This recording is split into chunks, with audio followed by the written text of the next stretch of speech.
Waziri wa mambo ya nje wa Ujerumani Johann Wadephul anahitimisha ziara yake ya siku 4 barani Afrika nchini Afrika Kusini leo Alhamisi. Wadephul amepangwa kukutana na rais wa Afrika Kusini Cyril Ramaphosa na waziri wa mambo ya nje wa nchi hiyo Ronald Lamola jijini Johannesburg. Josephat Charo na mengi zaidi.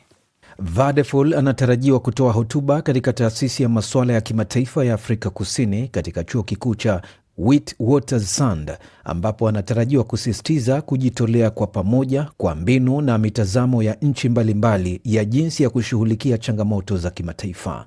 Wadephul anatarajiwa kutembelea kampuni ya Siemens Energy South Africa na kuvitembelea vituo vyake vya uzalishaji. Kampuni hiyo inaajiri zaidi ya watu 300 katika tawi lake la Afrika Kusini, ikitengeneza mitambo ya umeme na jenereta kwa ajili ya mitambo ya umeme, kuandaa mashamba ya uzalishaji wa nishati ya jua na nishati ya upepo, na kushiriki katika zabuni za muungano kutafuta zabuni za kuitanua gridi ya taifa ya Afrika Kusini.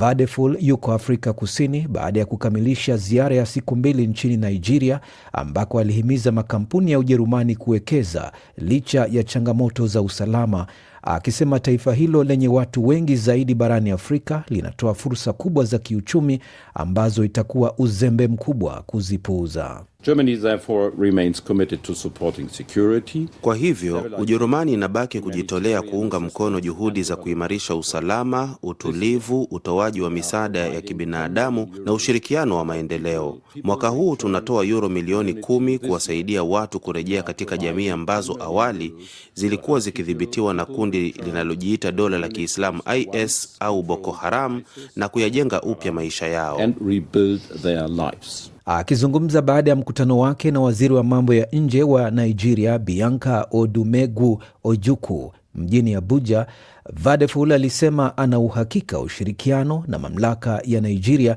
unaweza kutoa usalama wa kutosha kwa wawekezaji. Claudia Roth, mbunge wa chama cha kijani nchini Ujerumani, ambaye anaandamana na Wadephul katika ziara yake ya Afrika, aliliambia shirika la habari la AFP kwamba katika ulimwengu huu anadhani kwa hamu kubwa wanahitaji washirika wapya dhidi ya wababe wa vita katika siasa dhidi ya akina Trump, Putin na Xi, akiwazungumzia rais wa Marekani Donald Trump, rais wa Urusi Vladimir Putin na rais wa China Xi Jinping.